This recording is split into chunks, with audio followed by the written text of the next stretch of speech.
Blessed are the poor in spirit, for theirs is the kingdom of heaven. Blessed are they who mourn, for they will be comforted. Blessed are the meek, for they will inherit the land. Blessed are they who hunger and thirst for righteousness, for they will be satisfied.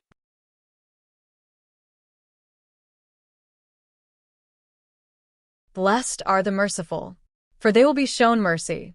Blessed are the clean in heart, for they will see God. Blessed are the peacemakers, for they will be called children of God. Blessed are they who are persecuted for the sake of righteousness, for theirs is the kingdom of heaven. Matthew 5 verses 1 to 10. Today, we're diving into the pretty incredible story of a young guy from a super wealthy Italian family. See, his real life was a complete secret, a secret that only really came out on the day of his funeral. His name was Pier Giorgio Frassati. Now, this is what his own sister, Luciana, said about him. It's a beautiful tribute, right? It paints this picture of a joyful, wholesome young man. And that was absolutely true. But it was just one tiny piece of a much bigger, much more hidden story. Because you know what his family saw, what all his high society friends saw, that was just the surface. The truth of what he did every single day was something they just couldn't have even imagined. And that first glimpse of the truth? Well, it came at the most shocking moment possible. His funeral. Okay, so try to picture this. The Frassatis, we're talking one of Italy's most prominent, powerful families, are burying their 24-year-old son. The streets are just flooded with people. But not with senators or ambassadors. Nope. They're filled with thousands of the city's poorest citizens. The sick, the needy, all of them just weeping for a young man they called their friend. And to his family, these people were complete strangers. They were absolutely stunned. So this scene left everybody with this one huge burning question. Who was the real Pier Giorgio? Who was this person that thousands of strangers knew and loved, but that his own family didn't? To really get the secret, first we've got to understand the world he was born into. Publicly, his identity was pretty straightforward. He was a privileged heir. His family's influence was just immense. His father was an Italian senator and an ambassador who also happened to found a major newspaper. His mother was a well-known painter.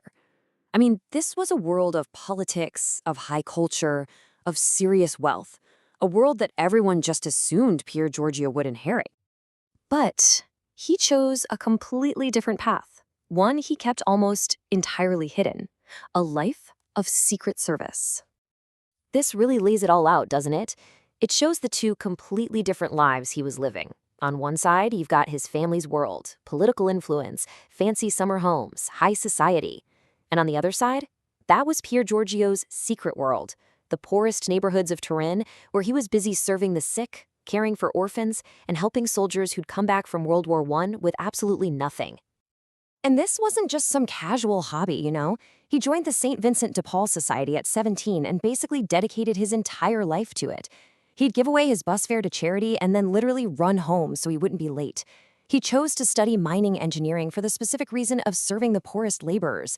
He would even skip out on family vacations just to stay behind and care for the people who were depending on him. So, what would drive a person to live this kind of radical double life? What was going on inside him that fueled this incredible sense of purpose?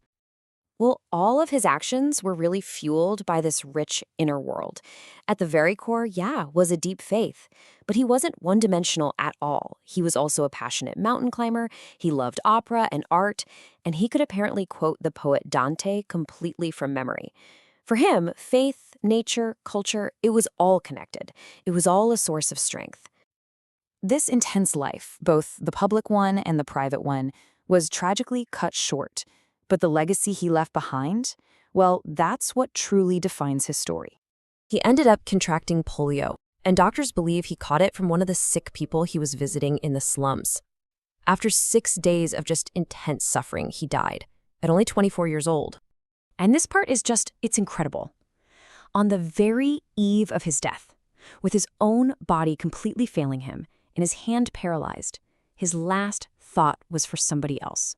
He somehow managed to scribble a message to a friend, asking him to deliver medicine to a poor man named Verso that he'd been caring for. I mean, wow. It was the perfect summary of his entire life. So, after he died, the secret was finally out, and his story just started to inspire people all over the world. In 1990, Pope John Paul II, who actually said he was personally influenced by Frassati, beatified him. And in 2025, exactly a century after his death, he's set to be officially named a saint. You could really sum up his entire life with his personal motto, Verso l'alto.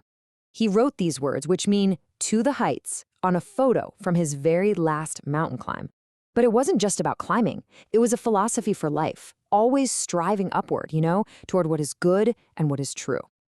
And that kind of leaves us with a final thought. Frassati found his heights in the hidden service of others, completely unseen by the world he was supposed to impress.